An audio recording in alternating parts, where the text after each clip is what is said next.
السلام علیکم ورحمۃ اللہ وبرکاتہ۔ آج کا ہمارا سبق تھوڑا سا مختلف ہے، تمام بھائیوں کے لیے میرے خیال سے ایک نیا سبق ہے۔ وہ بھائی جنہوں نے ناظرہ پڑھا ہوا ہے، قرآن مجید اوپر دیکھ کے پڑھنا جانتے ہیں، ان کے لیے بالخصوص بالکل نیو ہے۔ یہ کچھ قواعد ہیں نون ساکن اور نون تنوین کے۔ نون ساکن کسے کہتے ہیں؟ جیسا کہ میں نے آپ کو بتلایا تھا کہ جس نون کے اوپر کیا ہو، جزم ہو۔ یہ دیکھیں، یہ نون کے اوپر جزم ہے، اس کو جزم کہتے ہیں۔ ایک اس دوسرا نام ہے اس کا سکون۔ یہ نون کے اوپر سکون ہے تو یہ نون اس کی وجہ سے کیا ہے؟ ساکن۔ نون کو جزم کی وجہ سے کیا کہیں گے؟ ساکن۔ جزم والے حرف کو کیا کہیں گے؟ ساکن۔ یہ نون ساکن ہے۔ یہ کیا ہے؟ میم ساکن۔ سمجھ آ رہی ہے؟ یہ صاد ساکن، ٹھیک ہے جی۔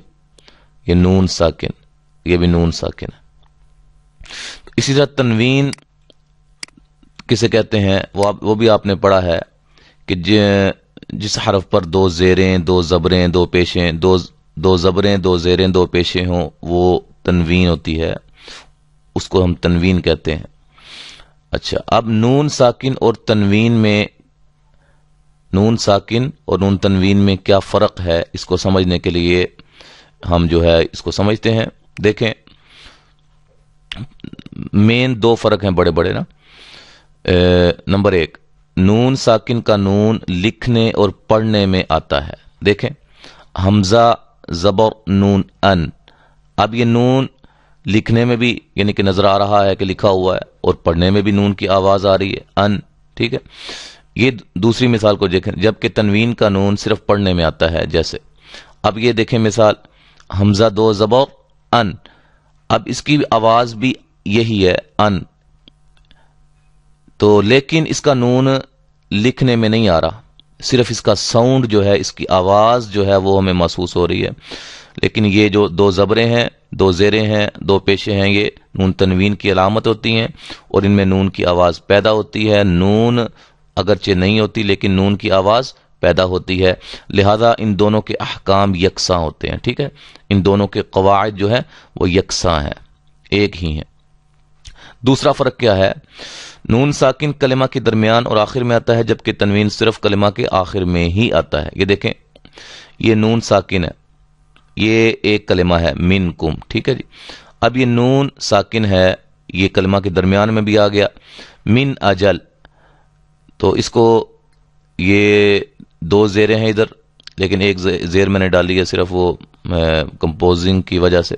بہرحال اجلن ہے، یہ من اجلن، تو من، یہ دیکھیں یہ کلمہ کے اینڈ میں ہے، یہ کلمہ ہے پورا من، تو من کے اینڈ میں یعنی کہ دوسرا آخری حرف کیا ہے؟ نون ہے، یہاں درمیان میں، جبکہ تنوین جو ہے وہ یعنی ہر حال میں کلمہ کے آخر میں ہی آئے گی، ٹھیک ہے۔ یہ دیکھیں آخر میں آ رہی ہے، غاسقین ایک کلمہ ہے، اس کے آخر میں آ رہی ہے تنوین، ٹھیک ہے۔ یہ فرق جو ہے وہ ذہن نشین کر لیں۔ اچھا، تو ہم پڑھتے ہیں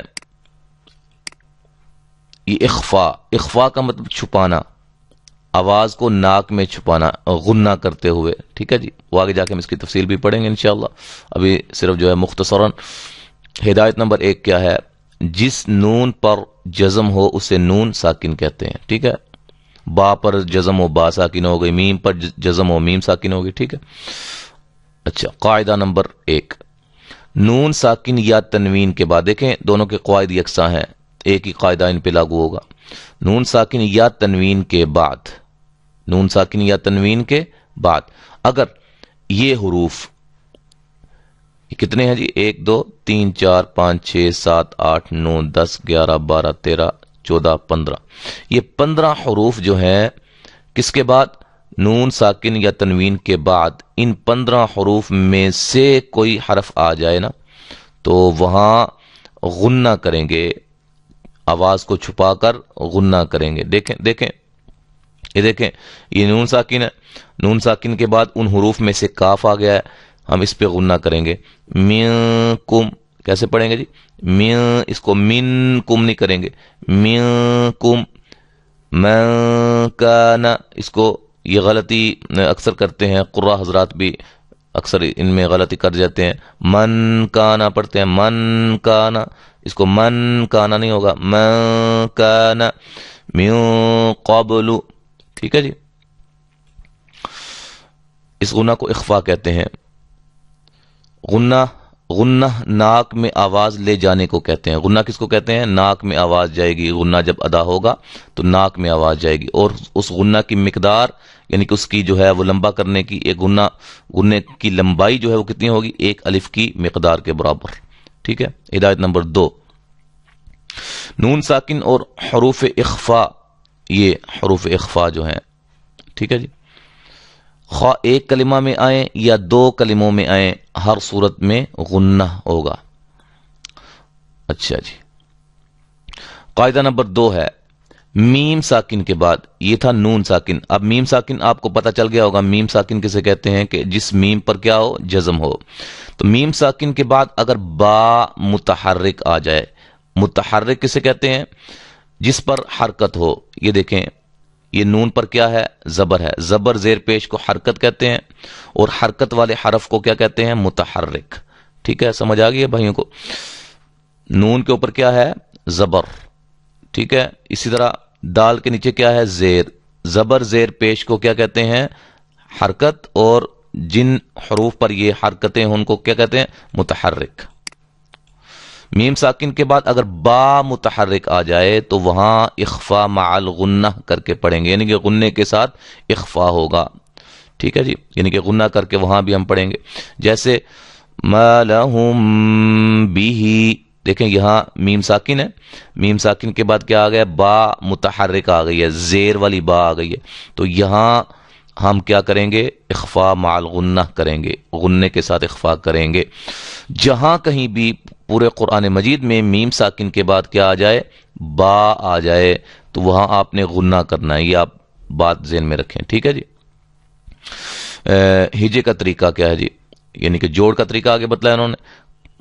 کاف زبر نون کن، زا دو پیش زن. اب یہ اخفا ہو رہا ہے ادھر، کنزن، یعنی کہ نون ساکن کے بعد ان حروف میں سے کیا آ رہا ہے؟ زا آ رہی ہے. ٹھیک ہے جی، اس لیے وہاں اخفا، غنے کے ساتھ اخفا کریں گے وہاں بھی. کنزن. ٹھیک ہے جی. اچھا جی، اب ہم مشق کی طرف آتے ہیں. منکم کیسے پڑھیں گے جی؟ منکم، اس کو منکم نہیں پڑھیں گے. من کان من قبل. اچھا، ایک اور چیز جو ہے وہ سمجھنے والی، یہ دیکھیں نون ساکن کے بعد کیا آ گئی ہے؟ قاف. اور قاف موٹے حروف میں سے ہے، حروف مستعلیہ میں سے ہے. یہاں نون ساکن کے بعد کاف آ گئی ہے، کاف باریک حروف میں سے ہے. ٹھیک ہے. اب فرق کیا ہے؟ غنے میں فرق یہ ہوگا کہ اس کا اخفا باریک ہوگا، آواز باریک محسوس ہوگی غنے کی، اس کی موٹی. دیکھیں من کان میوں، اب کو میوں موٹا، اس کو میوں نہیں کریں گے بلکہ میوں قبل. ٹھیک ہے جی. اب یہ باریک اخفا ہے، اخفا غنے کے ساتھ کریں گے. ان تصلحوا فمن تاب ينفع انزل والانف عنده عن دینه. دیکھیں یہ دو کلمات میں، یعنی کہ نون ساکن پہلے کلمہ کے آخر میں آ رہی ہے، اگلا جو حرف ہے حرف اخفا جو ہے وہ دوسرے کلمہ کے سٹارٹ میں ہے. یہ دیکھیں یہ ایک کلمہ میں ہے. اس طرح انہوں نے کہا تھا کہ ایک کلمہ یا دو کلموں میں بھی حروف آ سکتے ہیں، حرف اخفا، وہاں اخفا ہی کریں گے. تو دیکھیں یہ موٹا ہے، نون ساکن کے بعد حروف مستعلیہ میں سے، یعنی موٹے حروف میں سے قاف آ گئی ہے، لہذا یہاں ہم اس غنے کو بھی موٹا کریں گے. تنقمون ينفق. ٹھیک ہے جی، یہاں تک ہم پڑھتے ہیں. انشاءاللہ اگلے سبق میں ہم آگے سے سٹارٹ کریں گے. السلام علیکم ورحمۃ اللہ وبرکاتہ.